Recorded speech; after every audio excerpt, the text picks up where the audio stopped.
अस्सलाम वालेकुम रहमतुल्लाह। वेलकम टू फकर स्टम्सवेयर। आज के लेक्चर में हम देखेंगे इन्वर्टेड राइट ट्रायंगल, उसको हम कैसे प्रिंट करते हैं असेंबली लैंग्वेज के अंदर। अब यहाँ पर आप देखें, ये पैटर्न हमने प्रिंट करना है। अगर इस पैटर्न को आप नोट करें तो फर्स्ट रो में हमारे पास 5 स्टैरिक हैं। नेक्स्ट जो सेकंड रो है उसमें 4 स्टैरिक हैं और एक एक स्टैरिक कम होता जा रहा है और एंड वाली रो में 1 स्टैरिक है। तो हम सबसे पहले ये देखेंगे कि टोटल कितने रोज हमारे पास हैं। 5 रोज हमारे पास हैं और मैक्सिमम कितने स्टैरिक हैं? 5 स्टैरिक्स हैं। पहले आपको मैं एक डेमो दे दूं।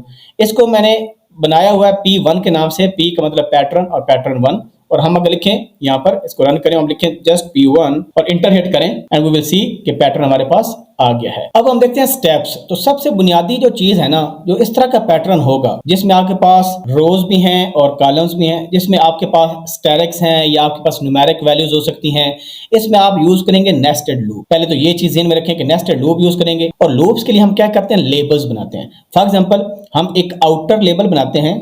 ये आउटर लूप हमारा हो जाएगा। जिस तरह अगर C++ में आप देखें तो एक आउटर फॉर लूप यूज करते हो जो कि रोज के लिए होता है, और फिर एक आप इनर फॉर लूप यूज करते हो जो कि कॉलम्स के लिए आपके पास होता है। इस तरह यहां पर भी हम 2 लेबल्स बनाएंगे। जो आउटर लूप है, यहां पर आप देखें, आउटर लूप डिसाइड करता है कि कितनी रोज होंगी। तो 5 रोज हैं। तो आउटर लूप में जाने के लिए हम क्या करेंगे? CX हमारे पास लूप का बाय डिफॉल्ट काउंटर होता है। जब इसमें हमने वापस जाना हो तो हम एग्जैक्टली क्या करते हैं? लूप की इंस्ट्रक्शन यूज करते हैं और साथ वो लेबल लिख देते हैं। ये लेबल कौन सा? आउटर लूप का है, तो आउटर लूप हम लिख देंगे। तो अगर CX की पहले वैल्यू 5 है तो जब ये लूप की इंस्ट्रक्शन आएगी तो वो CX को डिक्रीमेंट कर देगी। तो पहले तो पता चल गया कि ये जो CX है ये रोज के लिए, हमें 5 रोज चाहिए, हम CX में 5 डाल। उसके बाद एक इंपॉर्टेंट नेक्स्ट चीज, इसके अंदर हमारा इनर लूप होगा। इनर लूप का हमारे पास लेबल होगा और हमें देखना है कि हर रो में हम कितने स्टैरिक्स प्रिंट कर रहे हैं। हम पहली रो में 5 स्टैरिक्स प्रिंट कर रहे हैं, यानी इसका मतलब है कि इनर लूप का जो काउंटर सेट करना है हमने, वो भी हमने 5 ही सेट करना है क्योंकि यहां से लग रहा है।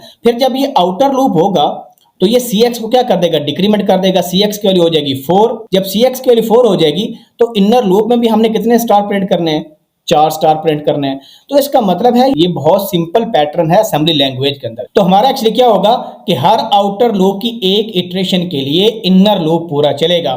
फॉर एग्जांपल जब आउटर लूप में CX की वैल्यू 5 है तो इनर लूप हमारा 5 दफा चलेगा और स्टैरिक प्रिंट करेगा। फिर जब इसकी वैल्यू 4 होगी तो हमारा जो इनर लूप है वो 4 दफा चलेगा, फिर 3 दफा चलेगा एंड सो ऑन। अभी हम कोड पर चलते हैं। ये हमारे पास इन्वर्टेड राइट ट्रायंगल का रिक्वायर्ड कोड है। इसमें आप देख सकते हैं कि हमारे पास 2 लेबल्स हैं, एक आउटर लूप के नाम से और एक इनर लूप के नाम से। यानी आउटर लूप जो हम यूज करेंगे ये रोज के लिए, क्योंकि हमें 5 रोज रिक्वायर्ड थी उस प्रोग्राम के अंदर, इस वजह से हमने CX में 5 डाला। अगर आपको ज्यादा रोज रिक्वायर्ड है तो आप वो डिजायर्ड वैल्यू यहां पर पुट कर सकते हैं। सिमिलरली हमने, क्योंकि फर्स्ट रो के अंदर हमने 5 स्टैरिक प्रिंट करने हैं, इसी वजह से जो इनर लूप है उसमें भी CX की वैल्यू 5 होनी चाहिए। लेकिन अब इसमें प्रॉब्लम यह है कि जब हम लूप इंस्ट्रक्शन से अपने फॉर लूप को इंप्लीमेंट करते हैं तो उसमें जो बाय डिफॉल्ट काउंटर होता है वो CX रजिस्टर होता है। और हर लूप की इंस्ट्रक्शन, जो ही ये लूप की इंस्ट्रक्शन रन होगी तो हमारा CX डिक्रीमेंट होता जाएगा।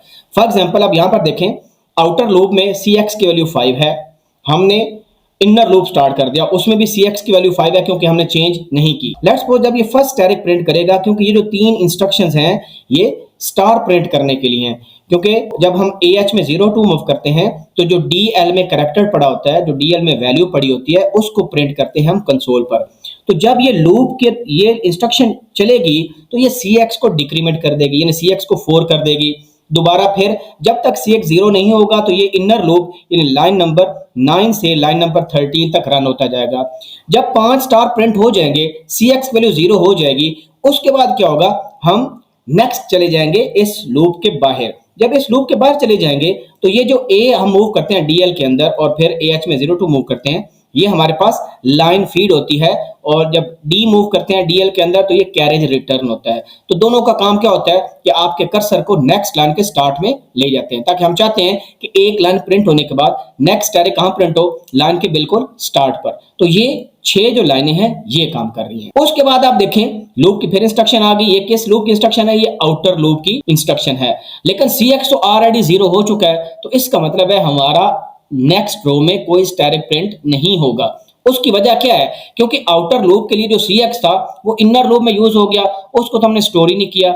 इस वजह से हम क्या करेंगे कि आउटर लूप के काउंटर को सेव करने के लिए उसको एक रजिस्टर में हम महफूज कर लेते हैं Cx को, क्योंकि Cx तो दोनों लूप्स के लिए एक ही यूज होगा ना, क्योंकि इनर लूप में जब सारा यूज हो गया हमारे पास Cx के लिए 0 है, जिसकी वजह से हम आउटर लूप को एक से ज्यादा इटरेशन में यूज नहीं कर सकते। तो यहां पर इस वजह से Cx को Bx में पहले मूव किया है, और जब इनर लूप सारा चल जाएगा फिर दोबारा Bx की वैल्यू को Cx में डाल रहे हैं ताकि हम आउटर लूप के काउंटर को रिस्टोर कर सकें। जब ये Cx में 5 आ जाएगा, क्योंकि शुरू में Cx में 5 वैल्यू पड़ी थी फर्स्ट इटरेशन के अंदर, तो जब ये लूप इंस्ट्रक्शन चलेगी तो ये Cx को 4 कर देगी। जब Cx 4 होगा तो हम आउटर लूप के लेवल पर दोबारा चले जाएंगे। जब इधर आएंगे तो क्योंकि Cx में 4 पड़ा है तो Bx में भी हमने उसको स्टोर कर लिया। अब ये जो Cx में 4 पड़ा है ये इनर लूप को 4 दफा चलाएगा और ये डिक्रीमेंट करता जाएगा। फिर हम नेक्स्ट लाइन में जाएंगे और उसमें दोबारा फिर Bx 4 वैल्यू जो है वो Cx में डाल देंगे और ये लूप चलेगा, ये Cx को 3 कर देगा एंड सो ऑन। तो ये एक इंस्ट्रक्शन जो एक क्रूशियल पॉइंट था जो इस प्रोग्राम के अंदर है, जो कि समझना बहुत जरूरी है, क्योंकि हम लूप्स को कंडीशनल जंप से इंप्लीमेंट नहीं कर रहे हैं, हम लूप इंस्ट्रक्शन से इंप्लीमेंट कर रहे हैं। जब आप कंडीशनल जंप यूज करोगे ना तब आप डिफरेंट लॉजिक यूज कर सकते हैं इस प्रोग्राम को इंप्लीमेंट करने के लिए। तो अब हम चलते हैं इसको एग्जीक्यूट करके देखते हैं। यहाँ पर आप देख सकते हैं कि जो प्रोग्राम है P1 के नाम से स्टोर है, हम इसको दोबारा रन करते हैं तो ये आप देख रहे हैं कि हमारा वही पैटर्न जो डिजायर्ड था इन्वर्टेड राइट ट्रायंगल का वो हमने बना लिया। तो इंशाल्लाह नेक्स्ट वीडियो में जो सिंपल राइट एंगल ट्रायंगल का पैटर्न है वो हम ड्रा करेंगे। मिलते हैं नई वीडियो के साथ, अपना ख्याल रखें। कोई क्वेश्चन हो please ask in the comment section, I will try my level best to respond. अल्लाह हाफिज़ नासिर।